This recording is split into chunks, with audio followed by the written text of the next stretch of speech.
Selamat siang semuanya. Jadi pada hari ini saya Nefertari dari kelas 10 IPS akan menjelaskan mengenai masuknya Islam ke Indonesia. 3 peninggalan Islam di Indonesia. Pertama ada Masjid Agung Demak. Masjid Agung Demak merupakan masjid tertua di Indonesia.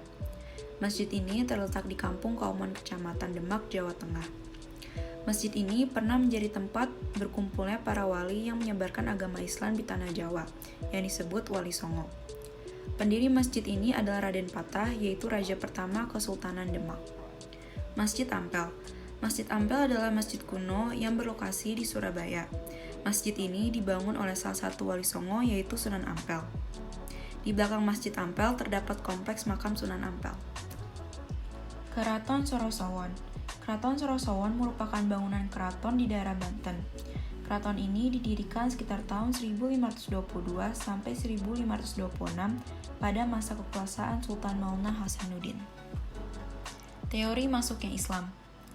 Pertama, ada teori Gujarat. Teori ini menyatakan bahwa agama dan kebudayaan Islam dibawa oleh para pedagang dari daerah Gujarat, India yang berlayar melewati Selat Malaka. Teori ini juga menyatakan bahwa kedatangan Islam ke Nusantara sekitar abad ke-13 melalui kontak para pedagang dan Malaka pada saat itu.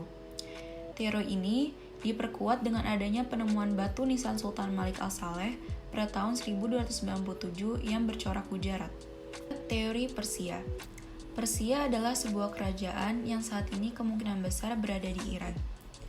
Islam dibawa masuk oleh orang-orang Persia sekitar abad 13. Bukti pendukung teori ini adalah adanya upacara Tabot, yaitu upacara memperingati meninggalnya Husain bin Ali, cucu Nabi Muhammad. Selain itu, Indonesia memiliki beberapa kesamaan dengan Persia yang dianggap sebagai salah satu penguat. Teori Cina.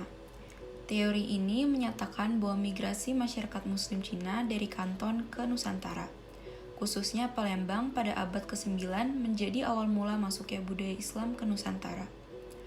Hal ini dikuatkan dengan adanya bukti bahwa Raden Patah adalah keturunan Cina, penulisan gelar Raja-Raja Demak dengan istilah Cina, dan catatan yang menyebutkan bahwa pedagang Cinalah yang pertama menduduki pelabuhan-pelabuhan di Nusantara. Yang terakhir, teori Mekah. Teori Mekah mengatakan bahwa proses masuknya Islam di Indonesia adalah langsung dari Mekah atau Arab. Bukti pendukung teori ini adalah adanya pemukiman Islam tahun 674 di Baros, pantai sebelah barat Sumatera. Teori ini meyakini Islam yang berkembang di Samudra Pasai menganut mazhab Syafi'i, mazhab besar di Mesir dan Mekah pada masa itu. Selain itu, Sultan-Sultan Pasai menggunakan gelar Al-Malik, gelar yang lazim dipakai di Mesir saat itu.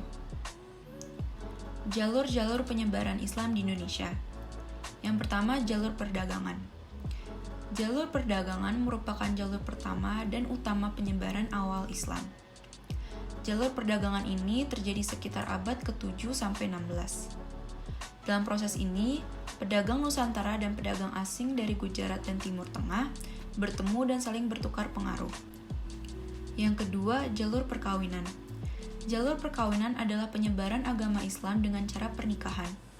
Perempuan idaman pedagang atau ulama harus mengucapkan kalimat syahadat sebelum menikah dengan pedagang atau ulama tersebut.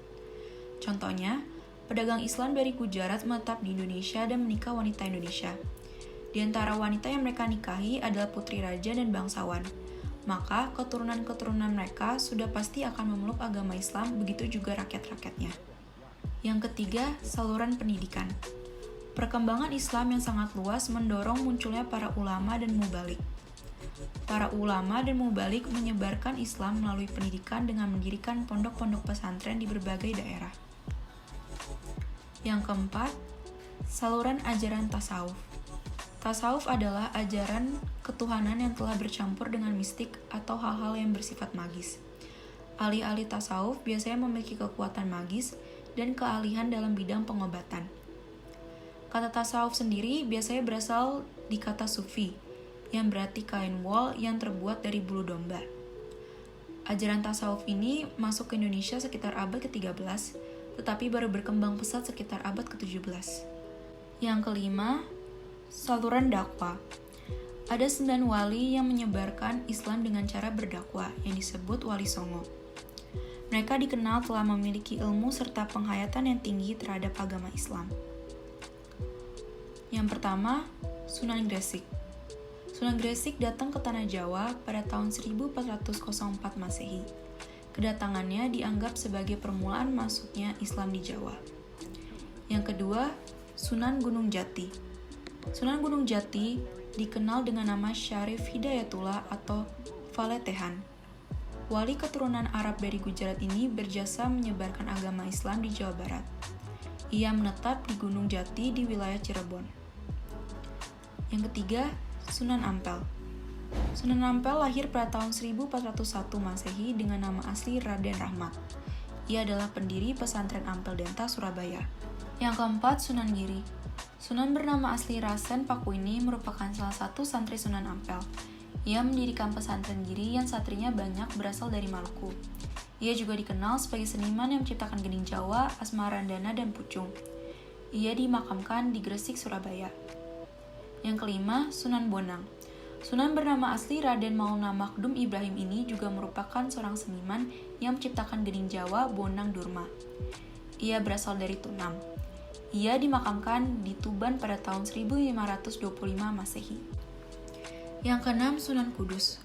Sunan dengan nama asli Raden Jafar Syadik ini adalah putra Raden Usman Haji atau Sunan Mundung dari Jepang. Selain menguasai ilmu agama, ia juga paham fikih dan ilmu tauhid. Sunan Kudus banyak berguru pada Sunan Kalijaga. Cara berdakwahnya pun meniru pendekatan Sunan Kalijaga. Toleran pada budaya setempat dengan memanfaatkan simbol-simbol Hindu dan Buddha. Selain itu, ada larangan penyembelihan sapi untuk dijadikan hewan kurban. Hal ini dilakukan untuk menghormati penganut agama Hindu. Yang ketujuh, Sunan Kalijaga. Sunan dengan nama asli Raden Said ini awalnya seorang tumenggung Majapahit yang masuk Islam karena pengaruh Sunan Bonang. Dalam menyebarkan agama Islam, ia memanfaatkan media wayang. Sunan Kalijaga juga memperkenalkan tradisi acara maulid atau tradisi sekaten, yaitu peringatan hari lahirnya Nabi Muhammad SAW. Ia dimakamkan di desa Kadilangu, Demak, Jawa Tengah. Yang kedelapan, Sunan Muria. Sunan dengan nama asli Raden Umar Said ini adalah putra dari Sunan Kalijaga. Ia tinggal di kaki Gunung Muria, Jawa Tengah. Gaya berdakwahnya hampir mirip dengan sang ayah. Bedanya, ia lebih suka tinggal dan menyebarkan agama Islam di daerah sangat terpencil. Ia bergaul dengan rakyat jelata sambil mengajarkan keterampilan-keterampilan bercocok tanam, berdagang, dan melaut. Salah satu hasil dakwahnya lewat seni adalah tembang sinom dan kinanti. Dan yang terakhir, Sunan Derajat. Sunan dengan nama Maunad Syarifuddin ini menyebarkan agama Islam di daerah Jawa Timur. Ia dikenal berjiwa sosial karena sangat peduli terhadap kaum miskin dan daufa. Ia juga menciptakan Gening Jawa, Pangkur. Jalur penyebaran Islam di Indonesia yang terakhir adalah saluran kesenian. Agama Islam juga disebarkan melalui kesenian. Beberapa bentuknya telah disebutkan, seperti wayang oleh Sunan Kalijaga, gamelan oleh Sunan Derajat, serta ganding lagu-lagu yang berisi syair-syair, nasihat, dan dasar-dasar Islam. Kesenian yang telah berkembang sebelumnya tidak musnah, tetapi diperkaya oleh seni Islam lagu-lagu. Seni sastra juga berkembang pesat. Banyak buku tentang tasawuf, hikayat, dan babat disadur ke dalam bahasa Melayu.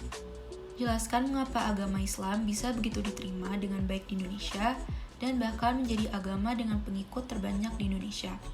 Alasan yang pertama, Islam masuk ke Nusantara dengan jalan damai. Kedua, syarat masuk Islam mudah dengan kalimat syahadat. Ketiga, penyebaran dan dakwah agama Islam menyesuaikan dengan tradisi masyarakat Nusantara. Yang keempat, Islam tidak mengenal adanya strata atau pelapisan sosial. Yang kelima, adanya jalur perkawinan. Sekian dari penjelasan saya. Terima kasih.